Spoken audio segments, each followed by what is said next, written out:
To get this episode of Forensic Tales ad-free, please visit patreon.com/Forensic Tales. Forensic Tales discusses topics that some listeners may find disturbing. The contents of this episode may not be suitable for everyone. Listener discretion is advised. On Christmas Eve 2015 in New Mexico, a peaceful jog turns into a nightmare. A young woman goes jogging along a trail she's been to so many times, but is suddenly attacked.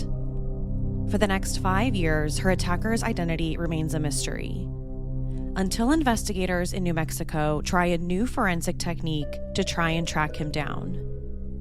This is Forensic Tales, episode number 213, The Case of the Jogger in New Mexico.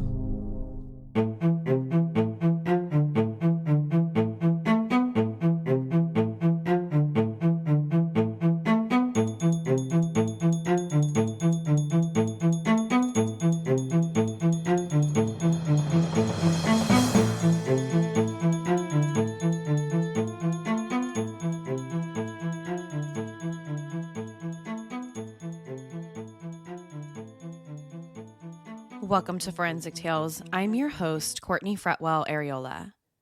Forensic Tales is a weekly true crime podcast covering real, spine-tingling stories with a forensic science twist.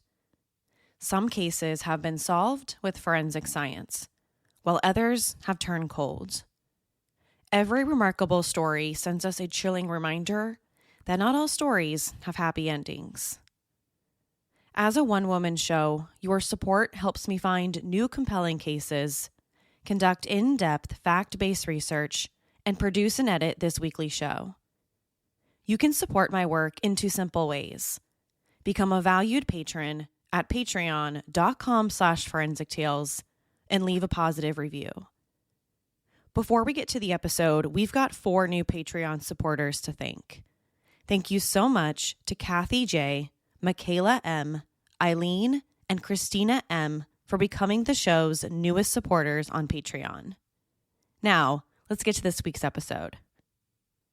On Christmas Eve, December 24th, 2015, a young woman went for a jog on a drainage ditch along the Rio Grande south of Rio Bravo in New Mexico.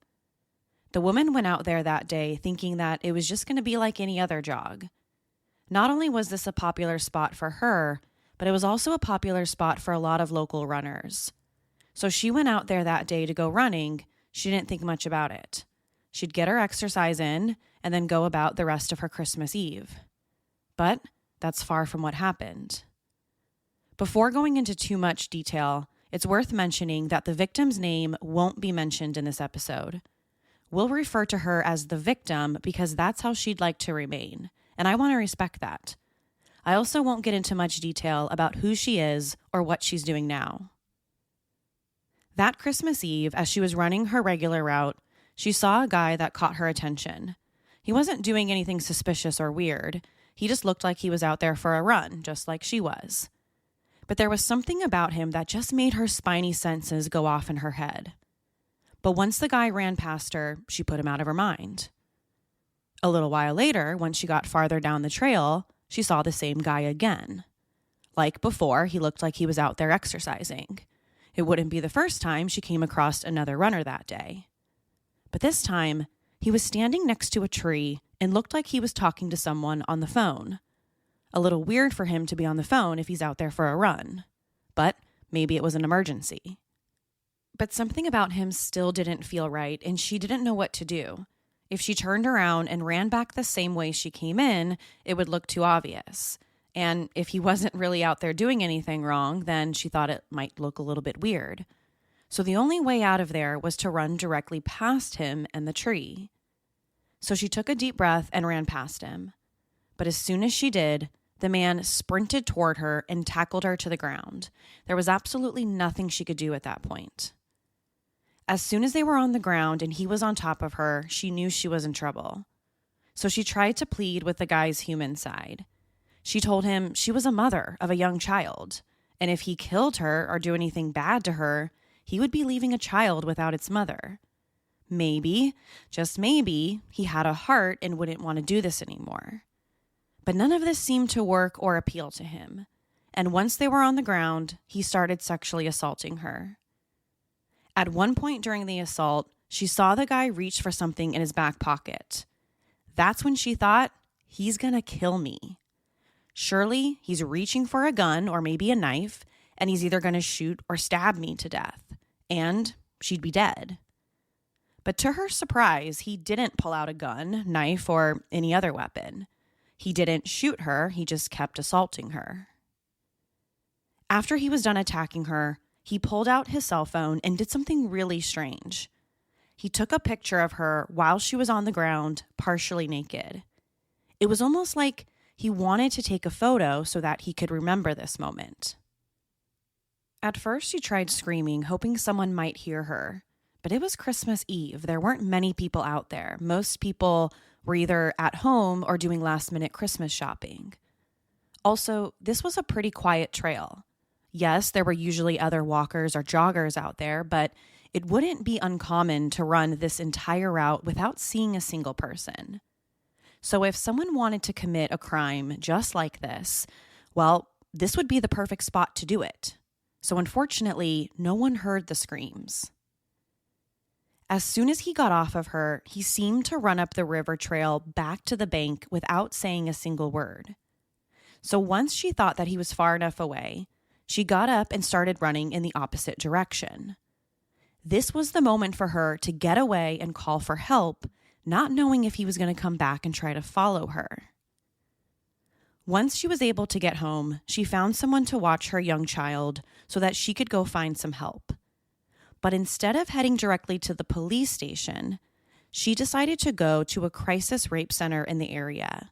She never went to the police to report what happened to her, and the crisis center she went to wasn't under any obligation to report what happened to the cops either. Unfortunately, this happens far more than we'd like to think. A victim is raped and doesn't want to go to the police to report it. Sometimes it's because the victim knows her attacker and doesn't want them to get into trouble. Other times it's because the victim is scared or embarrassed, and the last thing they want to do is have to retell in detail exactly what happened to them. So some people decide to stay quiet, and that's exactly what this victim did. After she went to the rape crisis center, she went home and never went to the police. By the time law enforcement found out about the rape, it was already March 2016, about 3 months later. She had a change of heart and decided to come forward. The case was taken on by the Bernalillo Sheriff's Department in New Mexico. By this point, investigators were already well behind the ball. Whoever raped this poor girl was long gone, and valuable evidence was probably lost. The only thing they had was the rape kit, which doesn't always contain usable DNA. It also meant that this victim spent the last 3 months of her life knowing that her attacker was somewhere out there. Maybe he would come find her and do it again. Or even worse, maybe he would try to kill her. So to try and catch up, the first thing the cops did was sit down with the victim. They needed to get her story and a good description of what the person looked like. She told detectives everything that happened, why she was out there that day, and how she first spotted the man. She even talked about the strange thing he did by pulling out his cell phone and taking a picture of her. Then she told them what he looked like. According to her, the guy was wearing a hat, but you could still see parts of his thick brown hair hanging out the back and the sides. He had brown eyes and looked like he had recently shaved, so he didn't have any facial hair. His skin was tan, like maybe he was Hispanic, but he could also be Caucasian. She thought he was around 5 feet 7 inches tall and didn't have any tattoos, or at least none that she could see. He wore a black sweatshirt and red athletic pants with a black stripe down each one of the legs. Now, as far as a witness description goes, this was textbook. It was exactly what every law enforcement officer hoped for. That's because a lot of victims in these situations can't remember what their attacker looked like, or maybe they just never got a good look at them. So for this victim to provide such a good physical description was absolutely huge for investigators. But it gets even better. It was the victim herself who drew up a sketch of her attacker. As an art teacher and artist, she was able to draw a suspect sketch at home and bring it to detectives. So they didn't need to worry about trying to translate her description to a sketch artist. Once they had a good enough sketch created, the police did their best to circulate the image out to the public. All it would take was just one good tip to come through from someone who recognized this guy. But at the end of the day, it's just a sketch. It's someone's best guess of how someone looks based on their description. And by no means is it an actual photograph of the person. So although the police had, in this case, a really, really good physical description of who they were looking for, it just wasn't enough. Maybe a few people called in saying they thought they recognized the person, but none of them turned out to be it. Early in the investigation, the police considered every single male in the victim's life as a potential suspect. They had to. All of her ex-boyfriends were looked at, including the father of her young child. Her male family members and friends were also considered. Like any other criminal investigation, the police typically start with those closest to the victim and then work their way out from there. So one by one, male family members and friends were brought in for questioning. But after each interview, they were cleared. And the case of the New Mexico jogger's rape was on the brink of turning cold. The biggest piece of evidence the police had was DNA. Even though it took 3 months for the police to hear about the rape, the crisis center she went to performed a rape kit. And through that process, they had collected unknown DNA. The DNA was put through CODIS, or the Combined DNA Index System, to see if there was a match. If her attacker had ever been arrested for a serious crime before, chances are their DNA was already in CODIS. But, to a lot of detectives' disappointment, there wasn't a match in CODIS. And once again, they were back at the beginning. Several months after the start of the investigation, the victim called the New Mexico police. This time it was to say that she thought she saw her attacker at a local sandwich shop. According to her, as soon as she stepped into the sandwich shop, she thought she saw the guy who looked exactly like the guy who attacked her. He had the same short brown hair. He was the same height, weight, everything. So as soon as she laid eyes on him, she ran out and called detectives. Well, after hearing this, the police got a search warrant to investigate this sandwich guy. If he looked like their suspect, then, well, he was certainly worth looking into and getting a search warrant. But that was a dead end. The search warrant didn't turn up anything connected to the rape, and as it turned out, this guy was completely innocent. The only thing he was guilty of was looking exactly like a rape suspect. Months quickly turned into years, and hope began to fade. And the victim thought she might have to live her entire life not knowing who attacked her, while law enforcement was left with the real possibility that their suspect got away with a perfect rape. And if he did it once, he would probably do it again. Because this wasn't done by someone the victim knew, it was most likely done by a complete stranger.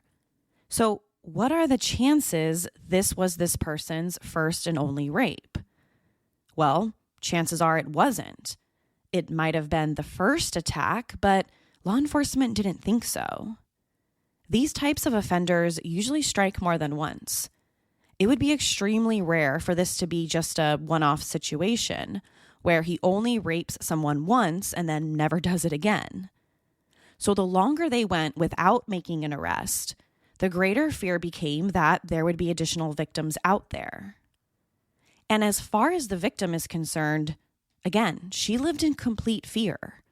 For months, and then eventually years, she feared that this person would come back for her. Maybe he would rape her again, or maybe he would do something worse. Between 2015, when the rape happened, through 2019, the case pretty much remained cold and at a standstill. The police in New Mexico continued to work it and received tips every once in a while, but that was it. there weren't any major leads in the case for months. That is, until 2019. By the summer of 2019, the police in New Mexico went to the district attorney's office with an idea. They wanted to see if forensic genetic genealogy could be used in a case like this. Everything else had failed at that point, but they did have unknown DNA from the rape kit, so this made it a perfect case for genetic genealogy. By the summer of 2019, every police department across the country had heard about genetic genealogy. It was impossible to miss after everyone heard about the arrest of Joseph James DeAngelo, better known as the Golden State Killer. In that case, DeAngelo had committed countless murders and rapes all up and down California's coast for years without being arrested.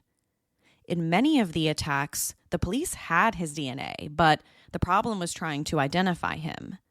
His DNA had never been uploaded to CODIS or any other DNA database. So when the police kept collecting unknown DNA at all of these crime scenes, they had no one to match it with.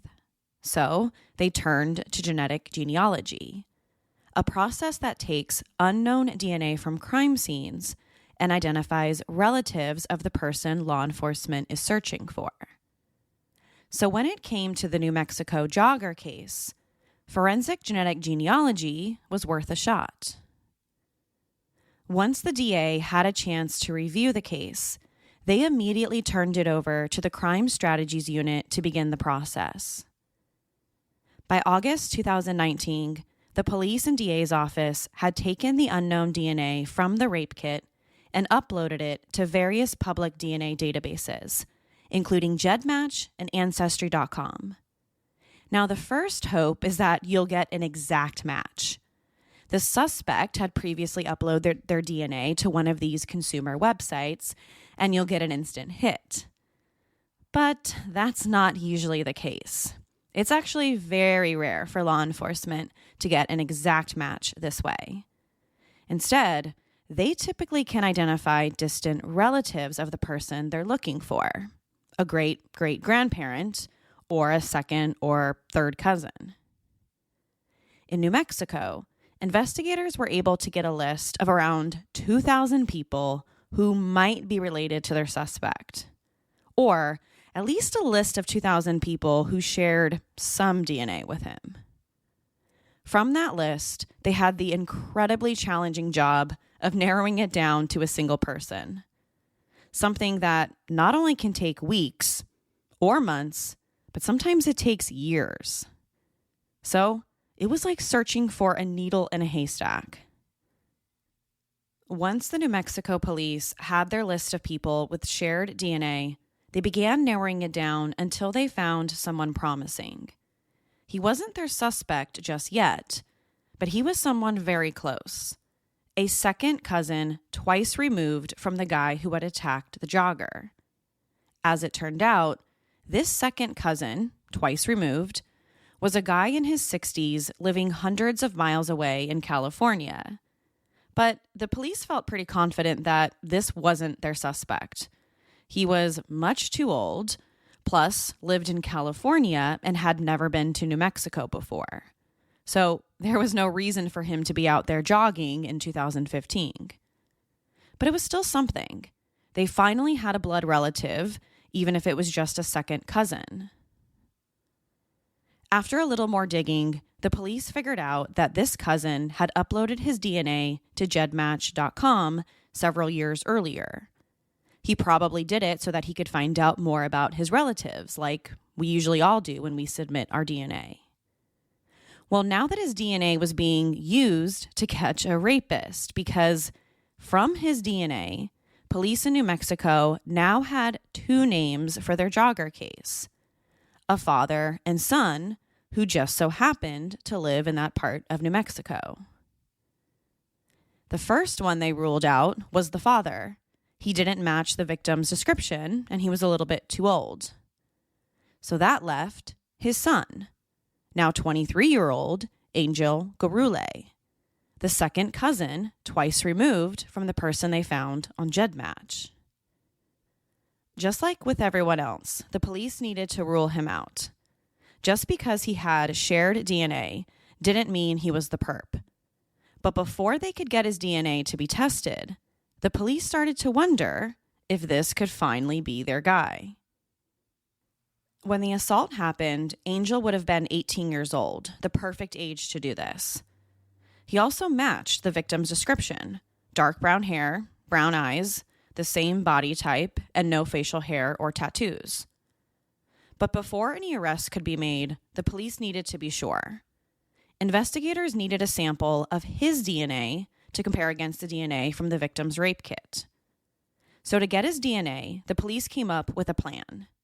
They would secretly follow Angel until he dropped something or threw something away containing his DNA, like a coffee cup or a cigarette butt. That way, they didn't need to get a search warrant. So over the next several weeks, the New Mexico police watched Angel's every move. They followed him everywhere. When Angel went to work, an undercover officer watched him. When he was at home or took out the trash, the police waited. But nothing really seemed to turn up. There wasn't anything usable. And then finally, after this went on for days, the police got their chance. Angel went to Caseman Hospital to visit his wife. She was being seen there as a patient. But before they left the hospital, a couple of officers saw that Angel had left a styrofoam cup inside one of the waiting rooms. So as soon as they left, they swooped in and grabbed it. Luckily for them, the cup had plenty of Angel's DNA. But, like most DNA tests, the results weren't instant. Even though the police put a rush order to the crime lab to test the cup as soon as possible, they still had to wait at least a couple of days to hear back.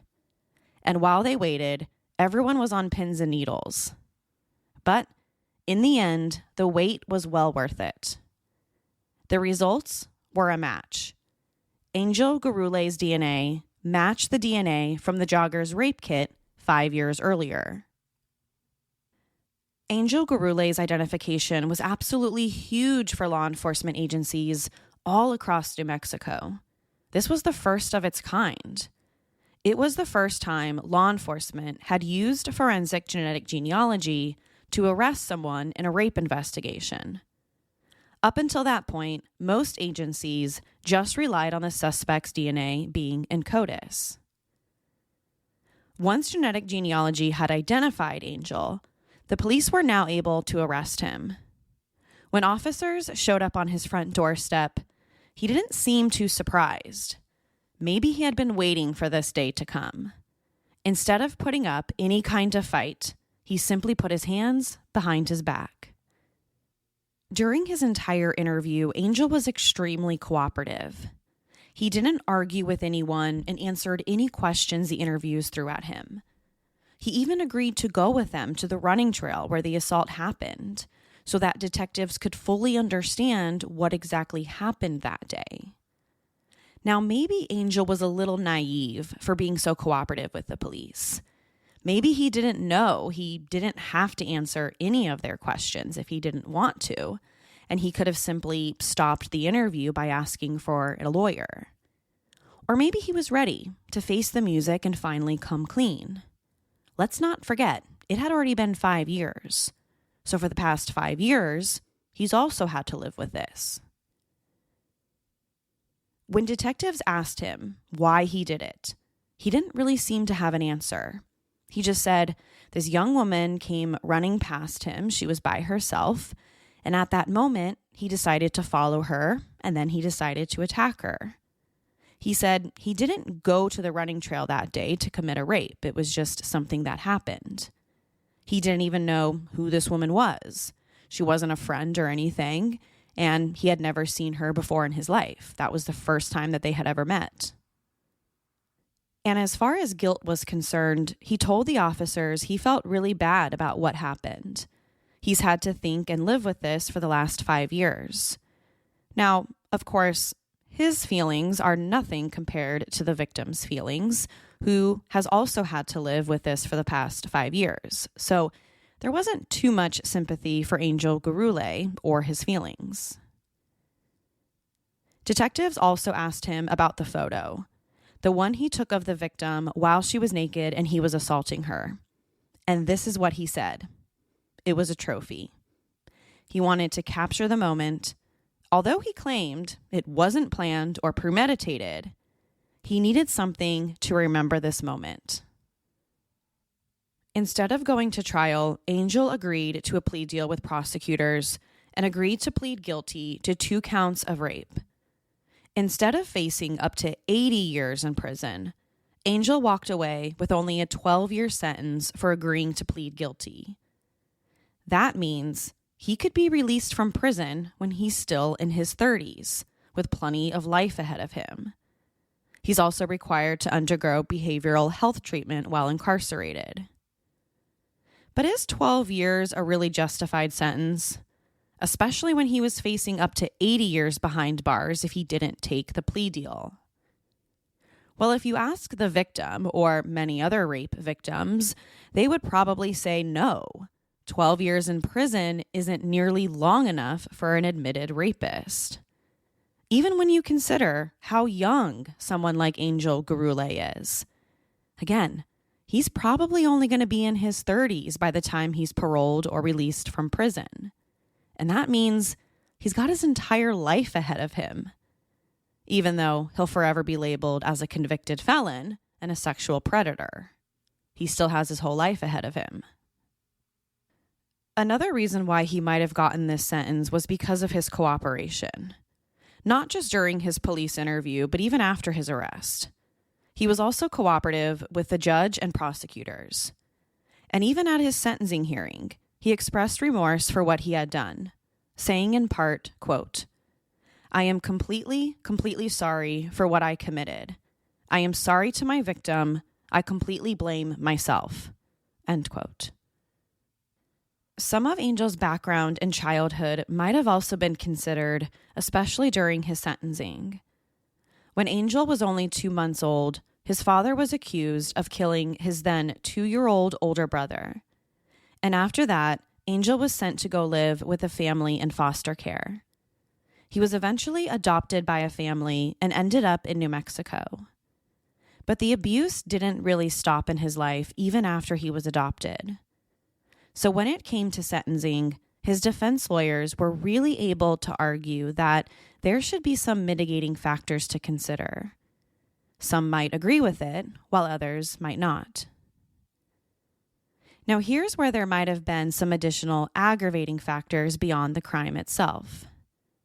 Just a few months before the Jogger was attacked, Angel Gurule was accused of raping a 14-year-old girl from a church group where he was the group leader. He was 19 at the time, and the victim was only 14. In that particular incident, Angel was accused of having sex with a minor. The girl's family had walked in and confronted him and went to the police.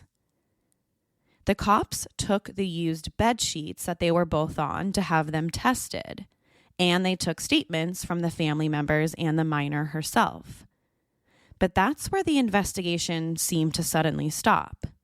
It's unclear whether or not the bed sheets were ever really tested for any type of forensic evidence, and Angel was never arrested or charged with statutory rape.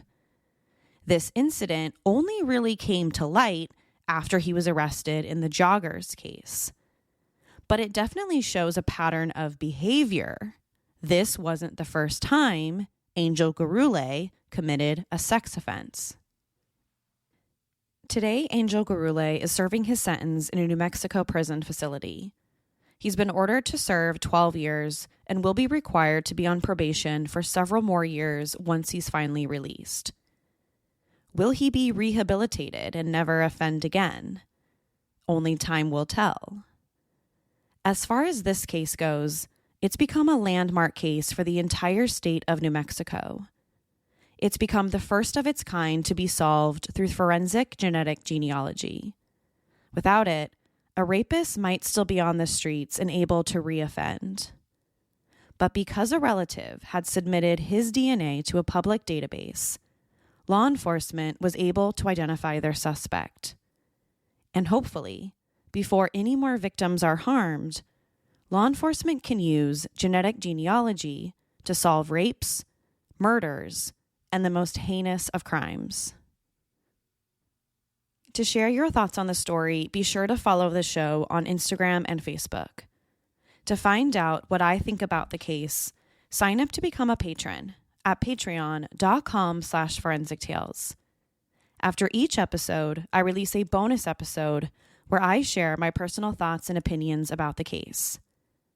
Don't forget to subscribe to Forensic Tales so you don't miss an episode. We release a new episode every Monday. If you love the show, consider leaving us a positive review or tell friends and family about us. You can also help support the show through Patreon. Thank you so much for joining me this week. Please join me next week. We'll have a brand new case and a brand new story to talk about. Until then, remember, not all stories have happy endings. Forensic Tales is a Rockefeller audio production. The show is written and produced by me, Courtney Fretwell Areola. For a small monthly contribution, you can help create new compelling cases for the show, help fund research, and assist with production and editing costs. For supporting the show, you'll become one of the first to listen to new ad-free episodes and snag exclusive show merchandise not available anywhere else. To learn about how you can support the show, head over to our Patreon page, patreon.com/forensictales, or simply click the support link in the show notes. You can also support the show by leaving a positive review or telling friends and family about us. Forensic Tales is a podcast made possible by our Patreon producers, Tony A., Nicole G., Christine B., Karen D., Nancy H., Sherry A., Michael D., Nicola, Jerry M., Brian W., Megan G., Ureli, Jerry, and Ann F. If you'd like to become a producer of the show, head over to our Patreon page, or send me an email at Courtney@forensictales.com to find out how you can become involved. For a complete list of sources used in this episode, please visit forensictales.com. Thank you for listening. I'll see you next week. Until then, remember, not all stories have happy endings.